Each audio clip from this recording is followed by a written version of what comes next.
Right గా 6 లో details చూద్దాం. కాళేశ్వరం కమిషన్ విచారణ తరువాత ఎంపీ ఈటెల రాజేందర్ కీలక వ్యాఖ్యలు చేశారు. తన 25 ఏళ్ల రాజకీయ జీవితం నైతిక విలువలతో నడుస్తుందని అన్నారు. తెలంగాణకు తొలి ఆర్థిక మంత్రిగా పనిచేశారని ఈటెల చెప్పారు. కాళేశ్వరం ప్రాజెక్టుకు సంబంధించి పూర్తి సమాచారం కేసీఆర్ హరీష్ రావు వద్దే ఉందన్నారు. ఇక ఆర్థిక శాఖ మంత్రిగా ఉన్న తనకు లోతుగా తెలియదని వివరించారు. టెక్నికల్ అంశాలన్నీ పరిశీలించిన తరువాతే మేడిగడ్డ, సుందిల్లా, తుమ్మిడి హట్టీకి ప్రతిపాదనలు వచ్చాయని ఈటెల వివరించారు. కాంగ్రెస్ ప్రభుత్వం వద్ద ఉన్న అన్ని రిపోర్టులు బయటపెట్టాలని ఈటెల కోరారు. ఇదే విషయానికి సంబంధించి పూర్తి సమాచారం అందించడానికి మా ప్రతినిధి సల్మాన్ అందిస్తారు. సల్మాన్,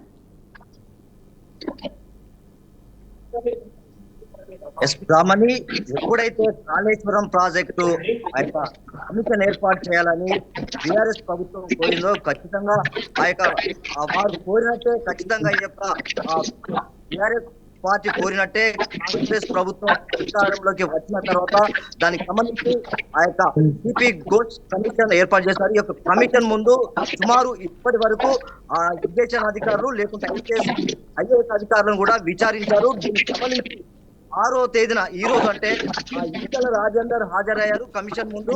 ఆ కమిషన్ ముందు సుమారు 40 నిమిషాలు మాత్రం విచారణ కమిషన్ ఏదైతే విచారించారో దానికి సంబంధించి అన్ని కులాకుశకంగా ఎక్కడైతే ప్రశ్నల వర్షం గుర్తించారో దానికి సంబంధించి ఆన్సర్లు చెప్పే విధంగా ఈటెల రాజేందర్ చెప్పారు. సుమారు మొదటగా ప్రమాణ స్వీకారం చేయించే విధంగా అంతా నిజమే చెప్తా అనే విధంగా ఈటెల రాజేందర్ అయితే ప్రమాణం చేయించిన తర్వాత కాళేశ్వరం ప్రాజెక్ట్ లో ఎలాంటి అవినీతి జరిగింది, ఎలాంటి అభివృద్ధి జరిగిందంటే మాత్రం చెప్పాడు. అంటే వాస్తవానికి ఈ యొక్క కాళేశ్వరం ప్రాజెక్టు ఈ భూపాలపల్లి జయశంకర్ జిల్లాలో తుమ్మిడి హెట్టి దగ్గర ఈ యొక్క ప్రాజెక్టు నిర్మాణం కోసం దానికి సంబంధించి ఏర్పాటు చేశారు. కానీ అక్కడ ఇక్కడ నుంచి మహారాష్ట్ర కొంత అభ్యంతరం చెప్పడంతో దాన్ని అక్కడ నుండి ఒక కాళేశ్వరం మేడిగడ్డ ప్రాజెక్ట్ అయితే ఇక్కడ నిర్మాణం చేసేందుకు మాత్రం కేబినెట్ అప్పుడు నిర్ణయం తీసుకుంది.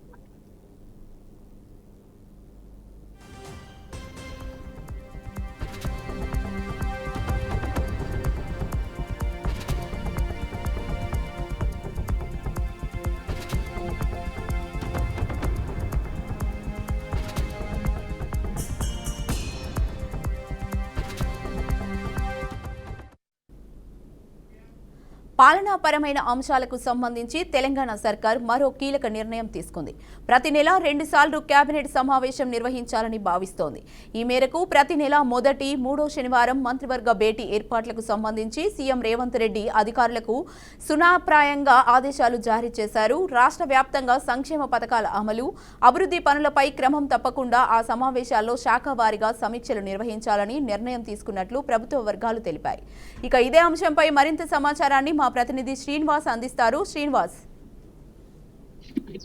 తెలంగాణ వ్యాప్తంగా అభివృద్ధి పడుతుంది. దీనికి సంబంధించిన మెరుగుపరిచే కొరకు పూర్తి స్థాయిలోని రేవంత్ రెడ్డి నాయకత్వంలో కేబినెట్ భేటీ అయినటువంటి పరిస్థితి. ఈ కేబినెట్ భేటీలో కూడా ప్రతి నెల 15 రోజులకు ఒకసారి, ప్రతి నెల 15 రోజులకు ఒకసారి కమిటీ పూర్తిగా సమావేశం కావాల్సి వస్తుంది. దీనికి సంబంధించి ప్రతి నెలలో 2 సార్లు మాత్రం ఖచ్చితంగా కేబినెట్ భేటీ అవుతుందనేది కూడా ముఖ్యమంత్రి రేవంత్ రెడ్డి సమక్షంలో కేబినెట్ సమావేశం తీర్మానం కూడా చేయడం జరిగింది.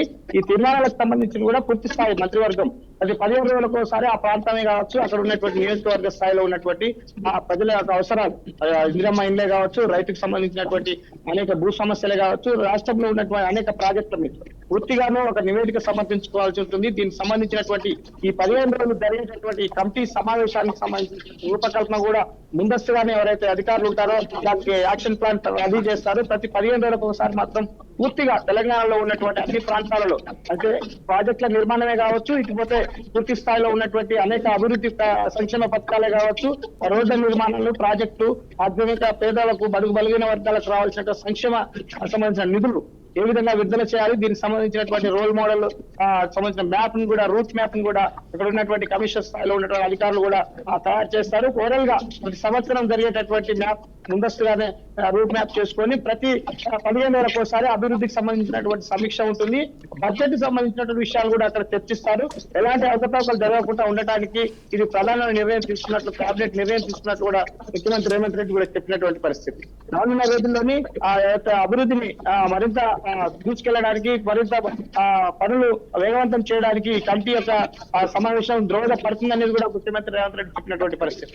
త్వరగా చూసుకున్నట్లయితే గత ప్రభుత్వాలు అనేక సమావేశాలు చేసినా కూడా కేబినెట్ అప్రూవల్ చేయకుండా అనేక బడ్జెట్ పెట్టి అలా ఇబ్బంది పడినటువంటి తెలంగాణ ప్రభుత్వం అలాంటి ఇబ్బందులు పడకుండా ఉండడానికి ముందస్తుగానే ప్రతి 15 రోజులకు ఒకసారి కమిటీ కేబినెట్ కూర్చోవాలనేది నిర్ణయం చేసినట్టు కూడా తెలుస్తుంది.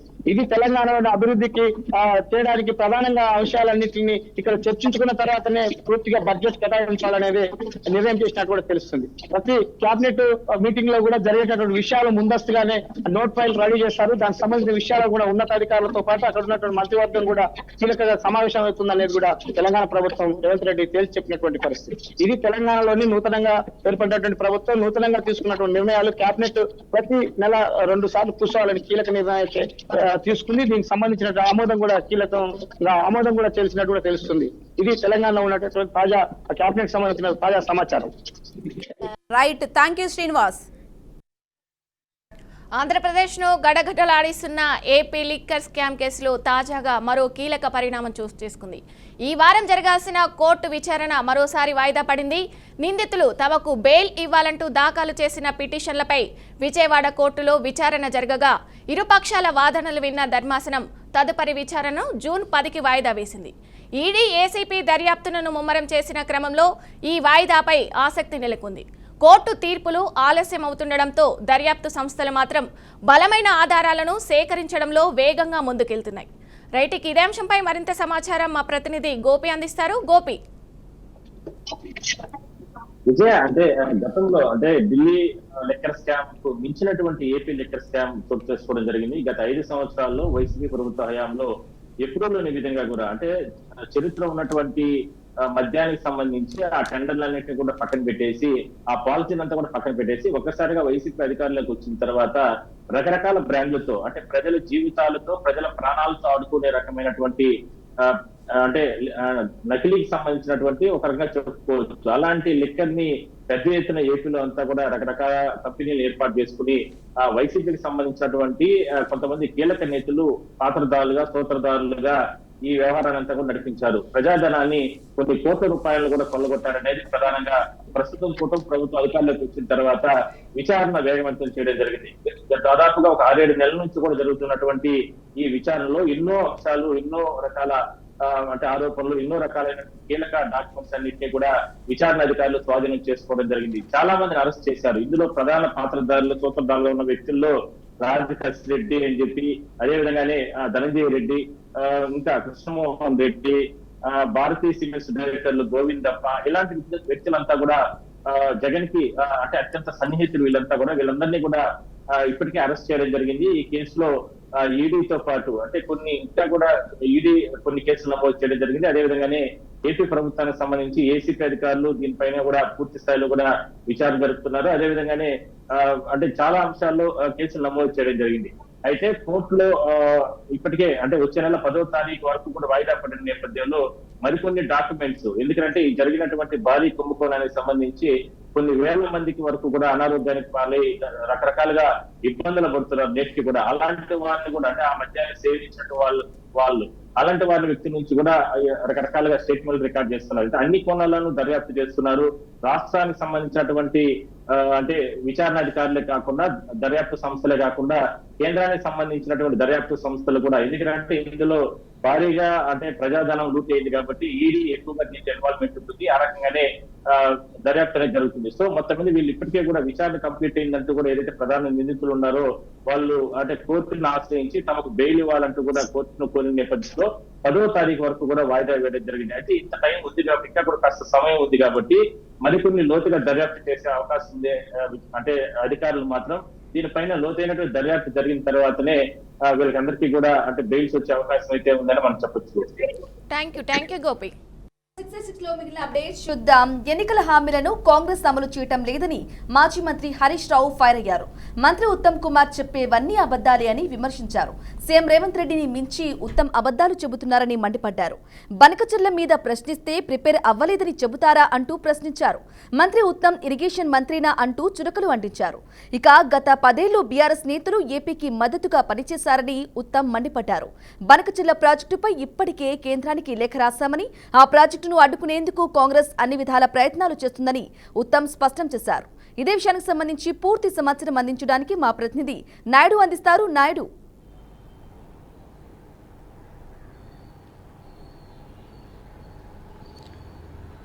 Thank you. ఏదైతే తెలంగాణలో చూసుకున్నట్టయితే కనుక మొత్తం 2 పార్టీల మధ్య మాటల యుద్ధం కొనసాగుతున్న పరిస్థితే కనిపిస్తుంది. ప్రధానంగా చూసుకున్నట్టయితే ఇటు నీటిపారుదల శాఖ మంత్రులుగా పనిచేసినటువంటి హరీష్ రావు కావచ్చు, అదేవిధంగా ఏదైతే ప్రస్తుత నీటిపారుదల శాఖ మంత్రి చూసుకున్నట్టయితే ఉత్తమ్ కుమార్ రెడ్డిపై మధ్య మాటల యుద్ధం కొనసాగుతూనే ఉంది.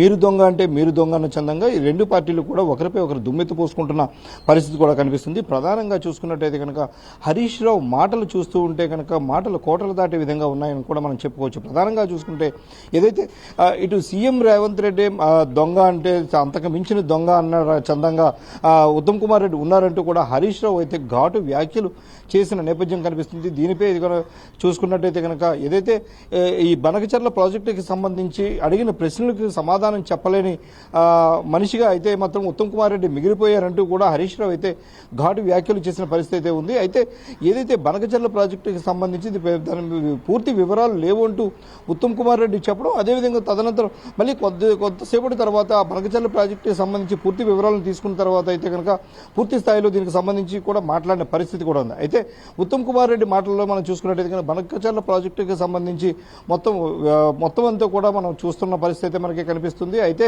కేవలం గత 10 ఏళ్లలో కూడా హరీష్ రావు కేవలం కేసీఆర్ కోసం మాత్రమే పనిచేశారని, అదేవిధంగా తెలంగాణ రాష్ట్రం కోసం అయితే కూడా ఏ కోసం కూడా పనిచేసిన దాఖలాలు లేవంటూ కూడా చెప్తున్న పరిస్థితి అయితే మనకి కనిపిస్తుంది. అదేవిధంగా చూసుకున్నట్టు కనుక హరీష్ రావు అదేవిధంగా కేసీఆర్కు సంబంధించి గత బీఆర్ఎస్ ప్రభుత్వంలో అయితే మాత్రం కోట్ల రూపాయలు కొల్లగొట్టారని, కేవలం కేసీఆర్కు తొత్తుగా మారినటువంటి హరీష్ రావు ఇలాంటి మాటలు మాట్లాడడం చూస్తూ ఉంటే కనుక హాస్యాస్పదంగా ఉందంటూ కూడా ఉత్తమ్ కుమార్ రెడ్డి ప్రకటించడం కూడా మనం చూస్తూ ఉన్నాం. అదేవిధంగా చూసుకున్నట్టు కనుక ఉత్తమ్ కుమార్ రెడ్డికి సంబంధించి కావచ్చు, అదేవిధంగా రేవంత్ రెడ్డికి సంబంధించి అయితే హరీష్ రావు చేసిన ఘాటు వ్యాఖ్యలు మనం చూసుకోవచ్చు. కొన్ని రోజుల క్రితం ఏపీకి చెందిన ఏపీ రాష్ట్ర సీఎం చంద్రబాబు వద్దకు వెళ్ళినటువంటి ఉత్తమ్ కుమార్ రెడ్డి అక్కడ సమోసాలు తిని అక్కడ దాని తర్వాత వచ్చి పూర్తిగా అయితే మాత్రం ఇక్కడ కనీసం ఏమీ మాట్లాడలేని పరిస్థితిలో ఉన్నారంటూ కూడా హరీష్ రావు కూడా ఘాటు వ్యాఖ్యలు చేస్తున్న పరిస్థితి కూడా కనిపిస్తూ ఉంది. అయితే ఎందుకు ఇదంతా జరుగుతుంది అన్న దానిపై దీన్ని పక్కన పెడితే కనుక రాష్ట్ర అభివృద్ధి కోసం అందరూ కూడా పాటుపడాలంటూ కూడా చెబుతున్న పరిస్థితి అయితే ఉన్నప్పటికీ కూడా అటువంటిది ఏమీ లేకుండా కేవలం ఒకరిపై ఒకరికి దుమ్మెత్తి పోసుకునే విధంగా కూడా ప్రయత్నం చేస్తున్నారు. అదేవిధంగా చూసుకుంటే కనుక బీజేపీ ఎంపీలను కూడా టార్గెట్ చేసిన పరిస్థితి అయితే ఉంది. హరీష్ రావు మాటలు చూసుకున్నట్టు కనుక ఇటు బీజేపీ బీఆర్ఎస్ 2 ఒకటి దొందుకు దొంది అనే చందంగా కూడా చెప్తున్న పరిస్థితి అయితే కనిపిస్తుంది. అదేవిధంగా చూసుకున్నట్టయితే కనుక ఏదైతే మంత్రి ఉత్తమ్ కుమార్ రెడ్డి చెప్పే మాటలన్నీ కూడా ఎన్నికల హామీలకు లో భాగంగానే ఉన్నాయి తప్ప కానీ అవి ఎక్కడ కూడా పూర్తి స్థాయిలో అవి నిర్మాణాత్మకంగా కావచ్చు వాటిని ఎక్కడ అమలు చేసే విధంగా కూడా ఎక్కడా లేవంటూ కూడా హరీష్ రావు కూడా మండిపడుతున్న పరిస్థితి కూడా మనకు కనిపిస్తుంది. అదేవిధంగా చూసుకున్నట్టు కనుక ఈ బనకచెర్లకు సంబంధించి తెలంగాణకు అన్యాయం జరుగుతుందంటూ కూడా ఉత్తమ్ కుమార్ రెడ్డి అయితే కనుక ఆందోళన వ్యక్తం చేస్తున్న పరిస్థితి అయితే కనిపిస్తుంది. ఏదైతే గోదావరి రివర్ మేనేజ్మెంట్కి సంబంధించి అదేవిధంగా రివర్ మేనేజ్మెంట్ బోర్డు అదేవిధంగా సెంట్రల్ వాటర్ కమిషన్ కూడా దీనిపై అయితే కూడా పూర్తి స్థాయిలో దీనిపై వివరణాత్మకంగా దీనిపై వివరాలు తీసుకునేది కూడా సేకరిస్తామంటూ కూడా చెప్తున్న పరిస్థితి ఉంది. అదేవిధంగా చూసుకుంటే కనుక అపెక్స్ కౌన్సిల్ నిబంధనలకు విరుద్ధంగా బనకచెర్ల ప్రాజెక్టు నిర్మాణం పూర్తి విరుద్ధంగా జరిగిందంటూ కూడా ఉత్తమ్ కుమార్ రెడ్డి అయితే మాత్రం దానిపై ఫైర్ అయిన పరిస్థితి అయితే మనకి కనిపిస్తుంది. అదేవిధంగా చూసుకున్నట్టయితే కనుక అంతర్రాష్ట్ర జల వివాదానికి సైతం ఈ ప్రాజెక్టు విరుద్ధంగా ఉందంటూ కూడా ఉత్తమ్ కుమార్ రెడ్డి కూడా చెప్పడం చూడకూడదు మనకు తెలుస్తుంది. అయితే ఈ ప్రాజెక్టుకు సంబంధించి తెలంగాణ ప్రభుత్వం ఎట్టి పరిస్థితుల్లో అంగీకరించే పరిస్థితి లేదు. దీనికి అయితే కనుక ఖచ్చితంగా తెలంగాణ ప్రభుత్వం పోరాడుతూ ఉంటుందని కూడా చెప్తున్న పరిస్థితి అయితే మనకి కనిపిస్తుంది. ఏదేమైనా కూడా గత 10 ఏళ్లలో కేవలం కేసీఆర్ ఉన్నతి కోసం అదేవిధంగా కేసీఆర్ మెప్పు కోసం మాత్రమే హరీష్ రావు చేశారంటూ కూడా చెప్తున్న పరిస్థితి అయితే కనిపిస్తుంది. అదేవిధంగా ఏదైతే రాయలసీమ ఎత్తిపోతల ప్రాజెక్టును అయితే మాత్రం మేమే ఆపామంటూ కూడా హరీష్ రావు చెప్తున్న పరిస్థితి ఉన్నప్పటికీ కూడా కానీ తెలంగాణకు ఏవైతే ఈ ప్రాజెక్టు సంబంధించి అయితే మాత్రం తెలంగాణకు అన్యాయం జరుగుతుంది, ఇది ఒక మరణ శాసనంగా ఉంటుందంటూ కూడా చెప్తున్న పరిస్థితి అయితే ఉంది. అయితే కేవలం ప్రతినిత్యం కూడా 3 టీఎంసీల నీటిని తరలించేందుకు కేసీఆర్ సహకరించారంటూ కూడా ఉత్తమ్ కుమార్ రెడ్డి కూడా చెప్పడం కూడా మనకి ఇందులో కూడా కొసమెరుపుగా కూడా కనిపిస్తుంది. ఏది ఏమైనప్పుడు కూడా ఈ పూర్తి స్థాయిలో జలవనరుల శాఖ మంత్రి, ప్రస్తుత జలవనరుల శాఖ మంత్రి, అదేవిధంగా మాజీ జలవనరుల శాఖ మంత్రి ఇద్దరు కూడా మాటల యుద్ధం తూటాలుగా పేలుతున్న పరిస్థితి అయితే ఉంది. అయితే తెలంగాణ రాష్ట్రానికి సంబంధించినంత వరకు తెలంగాణ నీటి అవసరాలకు సంబంధించి కొట్లాడాల్సిన పరిస్థితి ఉన్నప్పటికీ కూడా కేవలం మాటల యుద్ధంగానే కొనసాగుతున్న పరిస్థితి అయితే ఉంది. ఇటు కాంగ్రెస్ కావచ్చు, అటు బీఆర్ఎస్ రెండు పార్టీల మధ్య కూడా కేవలం మాటల యుద్ధంగా కొనసాగుతున్న పరిస్థితి మనకి కనిపిస్తుంది. Right Naidu, thank you for the updates. Amarnath యాత్ర త్వరలో ప్రారంభం కానుండడంతో జమ్మూ కాశ్మీర్లో భారీ భద్రతా ఏర్పాట్లు చేశారు. జూలై 3 నుంచి ఆగస్టు 9 వరకు అమర్నాథ్ యాత్ర కొనసాగుతుంది. దీంతో 581 కేంద్ర సాయుధ పోలీస్ బలగాలతో జామర్లు, డ్రోన్లతో భద్రతను కట్టుదిట్టం చేశారు. పహల్గాం దాడిని దృష్టిలో పెట్టుకుని ఈసారి యాత్రపై పూర్తిస్థాయి భద్రతా చర్యలు తీసుకుంటున్నారు. యాత్ర మార్గంలో రోడ్ ఓపెనింగ్ పార్టీలు, quick action teams, bomb disposal squads, K9 dog యూనిట్లు, డ్రోన్లు సైతం పనిచేయనున్నాయి. ఇక ఇదే అంశంపై మరింత సమాచారాన్ని మా ప్రతినిధి విద్యాసాగర్ అందిస్తారు. విద్యాసాగర్. హిందువులు ఒక్కసారైనా చూడాలి, ఒక్కసారైనా యాత్ర కొనసాగించాలనే ప్రదేశాల్లో ముఖ్యంగా